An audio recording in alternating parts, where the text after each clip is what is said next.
You are always practicing something, whether you are aware of it or not. If you move through life without having trained your mind, you allow the habits of the untrained mind to dictate your experience. These habits, liking, disliking, clinging, resisting, are rooted in craving and ignorance. They reinforce dissatisfaction, keeping you bound to the same cycles of suffering again and again. But when you choose to train your mind, you shift its trajectory. Meditation is indeed a laboratory, a place to observe, refine, and transform the mind. Through sustained attention, you begin to notice what was previously hidden. The layers of subtle joy, calm, and balance that arise when the noise of craving subsides. These are the fruits of a concentrated and mindful mind, bliss, serenity, and equanimity. However, as you have observed, even these states of bliss and serenity are constructed. They arise due to conditions and are therefore impermanent. Hanging out, as you say, in these states allows you to see their nature clearly. When you no longer cling even to bliss or serenity, the mind lets go of all constructions. What remains is nibbana, the unconditioned, a peace beyond all arising and passing. So yes, you are always practicing something. The question is whether you are practicing with intention and clarity or letting old patterns shape your experience. To practice with mindfulness is to take charge of your journey, moving steadily toward freedom. May your steps be steady and your practice bring peace. Welcome to the Undead Sages podcast, where we travel back in time to talk to long-dead wise men and women. Of special interest is the question how sensitive people like you and me can live rich and meaningful lives in our uncertain times. My name is Merijn de Haen, and today we'll be talking to the Buddha, as he is portrayed in the Pali Canon.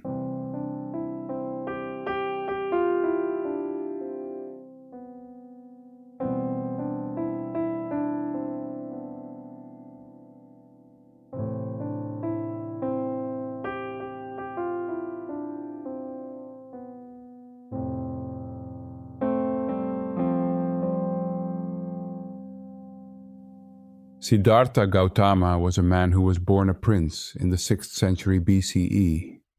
Legend has it that he grew weary of palace life and left his wife, son, and destiny as a future ruler to find the answer to the age-old question of human suffering. After 6 years of relentless searching, he reached awakening and decided to teach his method to anyone who would listen.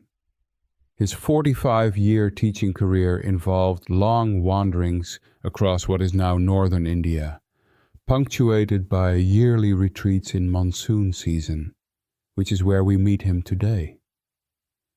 To be honest, I think we might have to have him back on the podcast soon. Firstly, because his legacy is vast enough to warrant a series of deep discussions. And secondly, because his prescription for a good life is so counterintuitive that many people would benefit from encountering his ideas from different angles. I know I would. So let's travel back in time to the village of Veluva in what we currently know as India, and please welcome to the podcast, Siddhartha Gautama, the Buddha. Namaste, Merijn. Thank you for having me. You are well known for diagnosing the human condition. The problem is that we suffer, which is caused by our craving, but we can interrupt this process by following your noble eightfold path. That's right. You've just described the 4 noble truths that lie at the heart of my diagnosis. I know, eightfold path, 4 noble truths. If you dive into my method, my Dhamma, you'll find many such lists.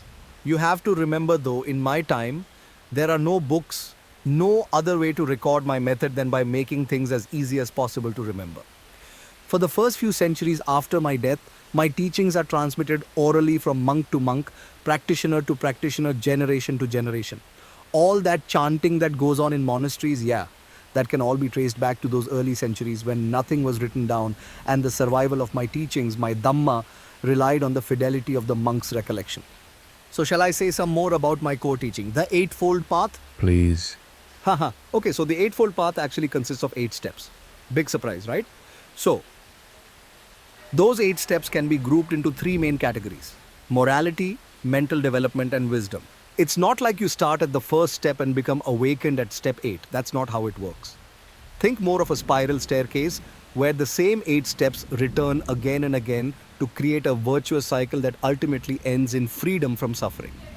Let's consider the groupings first. Your morality needs to be somewhat coherent to be able to have enough peace of mind to sit down and develop your mind. This mental development really is the key to my method because when you have trained your mind sufficiently, it stops moving haphazardly from thought to thought, or from sensation to sensation, or from emotion to thought to emotion to thought. With mental development, you start to see how little control you actually have over the content of your thoughts, how quickly sensations lead to thoughts, and how insidious and hard to pinpoint the process of eye making really is. Seeing these things clearly leads to wisdom, which then in turn informs your morality going forward. Morality really is open ended. It concerns the rules you set for yourself, yes, but more to the point, it concerns the way you live your life. Can you make this more concrete for me? Of course. So the ethical rules are about not killing, not lying, essentially not causing harm to others, kind of like the 10 commandments or the criminal laws of your country. But are they really? Are they really about the harm done to others? When you start developing wisdom, you notice that you feel more at ease having stopped harming others for your personal benefit. You gradually stop having to maintain a facade or a ledger of stories you told to so and so, or having to look over your shoulder for someone you've harmed to catch up with you. This brings a little bit of peace. Gradually, you start seeing all the ways in which you are similar to others. Just like you don't want to be harmed, so do others want to be spared being harmed by you. This may take a while. It takes a while for the wisdom to sink in that others are less an obstacle keeping you from your goals and more like yourself, sensitive, fragile beings caught in this deeply mysterious condition called life. Surprisingly, when you stop treating other people like obstacles, your relationship to yourself changes. You become more sensitive, more capable of deep generosity, love, and happiness. So, in the end, who do you practice non harming for? Essentially, for yourself. You become happier by your own moral development, which is informed by the wisdom that is generated by the mental development made possible by your morality and so on, in this virtuous spiral we talked about. Okay, so I have to pay it forward in a way? I need to take a leap of faith and stop killing others in order to want to stop killing them? Because it makes me feel better later on? Yeah, I think you've got a sense of it. But the eightfold path is so much more. Its main power lies in showing you exactly where you are creating suffering for yourself right now. Let's zoom into one of the 8 steps. Right mindfulness. When your mindfulness is developed, your mind has much fewer surprises for you. It is like there is always a sense of knowing present that can tease out where a certain urge, mental itch, or inclination is coming from. Let's take an example.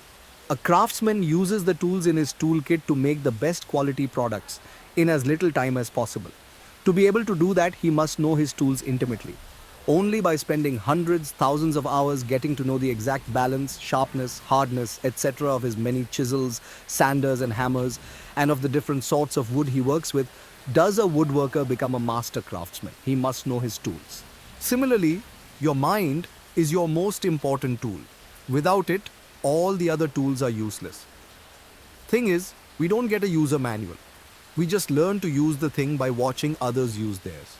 And we can't switch it off to see how it functions because if we do that, we aren't present to observe the mind.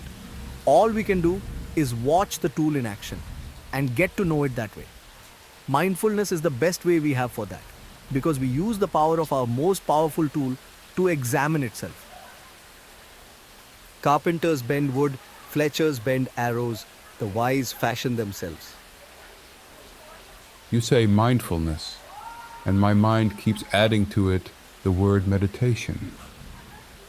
Where does the meditation come in? Yeah, that's a great question. Meditation is a way for you to limit the disturbances caused by outside factors. In a laboratory, for example, a scientist may want to study a certain phenomenon. How a particular drug moves through the body of a mouse, let's say. To do this properly, she limits whatever distraction can be controlled in order to be able to study just that one phenomenon. She controls what the mice eat, when they sleep, what time they wake and feed, what kind of air they breathe, when the drug gets administered, etc. In this way, she will get the best possible results for her study. Meditation is like a laboratory in which the inputs the mind receives are limited to the essential. The mind is your most important tool, remember? When you're limiting the inputs your mind receives, it's likely that your mindfulness will become stronger. Not just your mindfulness, in fact, but also the absorptive powers of your mind. You will be able to watch your mind in action more fruitfully in a laboratory like this. Then, when you're going about your day and whatever mindfulness there happens to be quickly gets lost in the hullabaloo of everyday life. Which is not to say that mindfulness should remain confined to meditation. Far from it. I propose that you practice mindfulness whenever you are awake, when standing or lying down, when sitting or walking, when going to the bathroom or when brushing your teeth, when cleaning your clothes and when preparing your food, or going for alms, as we monks do every day. So, meditation is very conducive to learning mindfulness and collecting the mind. But we use it for everything we do, and that also strengthens it. I feel like I got dropped into the deep end of the pool. I'm still not quite sure how all this connects to suffering. So, suffering is created by craving or thirst. We are constantly dissatisfied with the way our experience presents itself to us. We are too warm, too cold, too itchy, too tired, or too wired. There is always something not quite right, and we can't help but want the current moment to be different from how we experience it. Our lives become an endless series of tiny adjustments that are meant to make our life just that little bit better. Like some sort of ingrained obsessive compulsive disorder, this process is never finished. And that's a shame. Our lives are so short and fleeting, and if the majority of our moments are spent thoughtlessly lost in our OCD, that means our lives are not spent well. Your life passes you by, and you are just a passenger on the OCD train, the train of suffering that impels you to desire this or change that. And the saddest thing of all is that it's not some God that is pushing us to behave like this. We are doing it to ourselves, essentially because we don't know that we're doing it. Remember, we lack the user manual to our most important tool, our minds. We've trained ourselves to move away from pain and towards pleasure by each passing moment and each mental reaction. And of course, because nature already pre-programmed us to do so. In essence, that is what suffering is. Not just the unpleasant things in our lives, but all of it. The unpleasant, the pleasant, and the neutral. By reacting reflexively to these experiential signals, we have created a tunnel for ourselves, a hall of mirrors that all reflect our level of understanding back to us. So, how do I get out of this hall of mirrors? Well, one way is to practice mindfulness, where gradually all the ingrained habits of the mind expose themselves. When mindfulness gets strong enough, it starts to be able to observe discrete mind moments, like frames of a movie or video game. Mindfulness can't really freeze them or freeze time, but it can become so strong that it is aware of the exact ingredients of each passing mind moment. A sensory experience, like a patch of elevated temperature and an increase in skin conductivity close to the armpit, say, gives rise to a slight worry about the torso becoming too warm and itchiness arising, leading to a manual check of the area and a throwing off of a layer of clothing. For an untrained person, this would happen without much awareness, but someone with strong mindfulness might notice in exquisite detail each subtle change, urge, and inclination in such a movement. And crucially, is able to stop and examine any part of it. So mindfulness enables you to drive a wedge, to stop the OCD train, to exit the tunnel of suffering. Okay, is this where your teaching on the links of dependent origination comes in? Kind of. The teaching of dependent origination can be seen as a cycle, just like the Eightfold Path. It keeps repeating, but not in the same simple, repeatable pattern. One cause does not necessarily lead to one result, and it's not strictly one way either. And that's where things can become really complex. Think less chain and more web, where the different nodes interact and feed off of each other. It's perhaps best to see the web of dependent arising as a description of how suffering is created in each moment that can be perceived with strong mindfulness. Some of the links work together to create suffering right now, but they can also set up more suffering for dessert later on, or in 10 years' time. Most of these links, like the arising of the sixth sense basis or consciousness or contact, cannot be easily interrupted. But others can, like craving. In fact, while it's still not exactly easy to keep craving from occurring, it is the easiest link in the chain to work on, as mindfulness makes it obvious that there is something going on that can be affected. Deciding not to scratch an itch, for example. Now you extend the craving to not have the itch for as long as you can. And you will see that it will self extinguish after a while. And there are countless such examples that exhibit themselves within the space of an hour if you take the time to start training the mind. So dependent origination is a theoretical construct that can be recognized in my current moment-to-moment experience? With strong mindfulness, yes. The links represent one way of categorizing the ingredients that go into building your present moment experience. It looks at the actual contents and mechanisms that are necessary to create experience in the first place. Another way to categorize is to focus your attention on the process of experience happening from moment to moment. What do you mean by process? So you could simply notice that your experience is never the same from one moment to the next. I don't think I was the first person to comment on the universal nature of change, but that is exactly what starts to really stand out. Experience arises and passes away, continually, inescapably. Using strong mindfulness to focus on this aspect of change in your moment to moment experience leads to a strongly altered mindset after a while. There is a disaffection that happens where you're just sick and tired of being so sensitive to all this meaningless change that you turn away from it. You want nothing more to do with it. This in time matures into a sense of equanimity, where interest in experience returns but from a very different vantage point. You realize that experience has nothing to do with you. It's just happening by itself and requires none of your input. In a sense, you've stopped scratching the itch because you've realized that it was never your itch to start with. But now you're interested and engaged in witnessing the process unfolding, change unfolding, massaging you, bathing you, buffeting you. Stay aloof from this change, but interested for long enough and something will break. A passageway will open into an unfamiliar experience that can hardly even be called an experience. An unexperience is perhaps a better term. Your first taste of the unbinding of Nibbana. Much the same can happen when instead of focusing on change, you put your unwavering attention on the aspect of unsatisfactoriness in your ongoing experience. You're talking about the three marks of existence, aren't you? Impermanence, suffering, and not self. That's right, you are keeping up. So, the strangest process aspect is that you may suddenly realize that you can't find what you thought was you. At least, not some permanent entity that remains stable through time. In fact, as with the other marks of existence, at a certain point you just grow weary of all the different constellations of desires, dislikes, ambitions, avoidances, stories, and identities you keep creating from moment to moment. You realize that this multitude of yous is so tiresome that you become disenchanted with the whole thing. After a certain period of suffering through this, which can be terrible, especially if you're unaware of what's happening or are not guided well, you will attain the equanimity stage I spoke of before. You realize all these different personas don't pertain to you, and you have nothing to do but just observe it all happening with equanimity, which then opens into unbinding. So are these the three main ways people get to Nibbana? By focusing on the process of experience with strong mindfulness? Goodness no. It is an important way, but the most probable way of you attaining this strange, highly worthwhile non-experience is through a combination of mindfulness and what we call samadhi. I'll briefly explain. Samadhi is what happens when the mind fuses with an object it is observing. You may have heard the term flow state, which happens when the doer and the activity become one.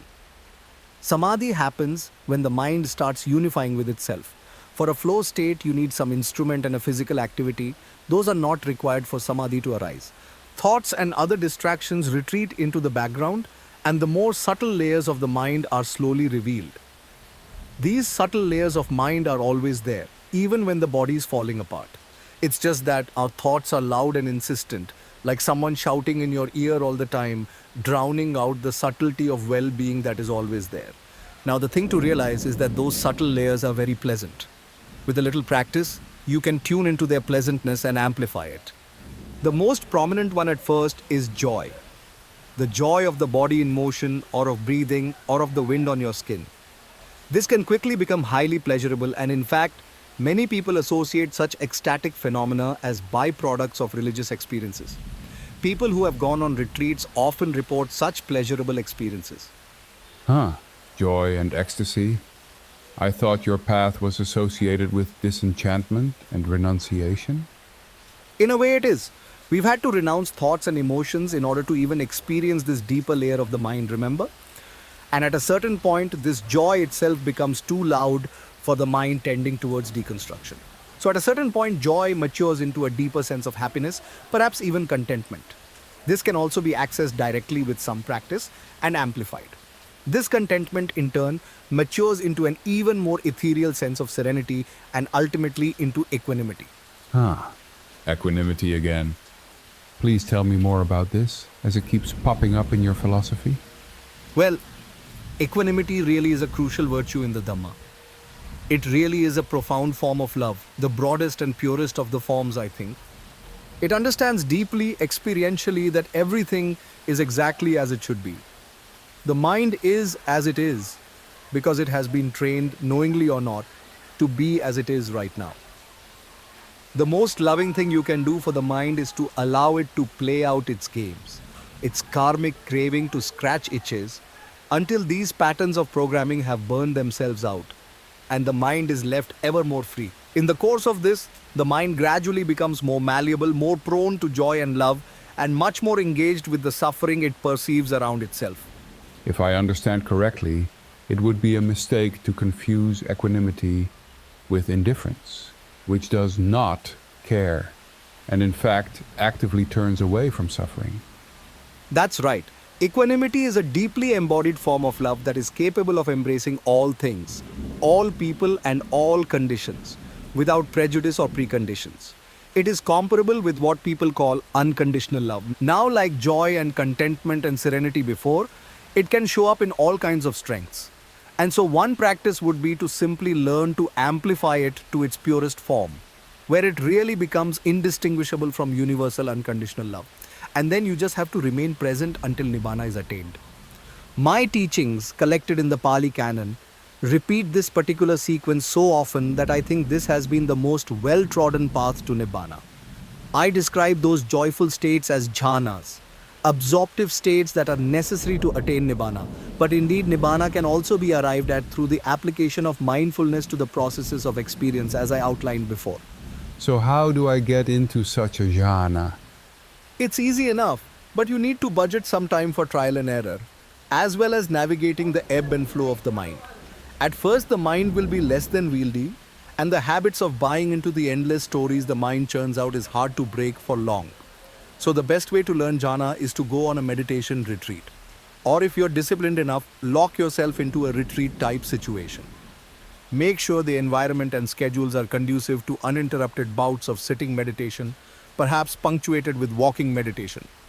Don't eat too much, don't sleep too much. Make the most of your time, keep your motivation up, and only use one method. Any method might get you there, but sticking to one is key early on. Remember that you're there to develop this skill and practice as much as possible, preferably from the moment you wake up until the moment you fall asleep. To take your first steps, make sure you allow your meditation object space to breathe. So if you're watching your breath in mindfulness of breathing, don't be too hard on yourself. Just keep bringing a light attention back to observing breathing again and again. No forcing or controlling the breath. Just watching, that's the key.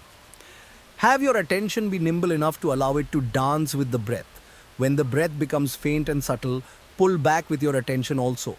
Work with the energetic profile of your attention. When you get drowsy, find ways to perk your attention up. The most important thing is to use one method until you experience joy. You'll know when you get there. Joy is very physical. Goosebumps, shivers, teeth chattering, very energetic. When you've managed to get to joy, slowly back off of your meditation object and let the joy breathe, as it were. It will grow brighter and dimmer on its own, but you may find ways of amping it up or slowing it down. Experiment. You might lose it as it's not a very stable phenomenon, but then just get back into it again by tuning back into the meditation object. Eventually, the joy will mature into something deeper and softer, and that marks the second jhana, and so on. That seems doable. It's very interesting to me how practical your philosophy actually is. It's also refreshing to learn that you don't see suffering as a problem I can think myself out of. Feel free to come and practice with us whenever you like. Siddhartha Gautama, I have so many questions left. I would like to explore your worldview and metaphysics further, and dive deeper into this not self. Would it be possible for us to talk again soon? Of course, Mereen. As the monsoon has just started, I will remain available for further discussion at your request. Thank you, Buddha, for your gracious presence and your wisdom. You are most welcome. And thank you for listening to the Undead Sages podcast. Tune in again soon to catch the second installment of our interview with Gautama the Awakened.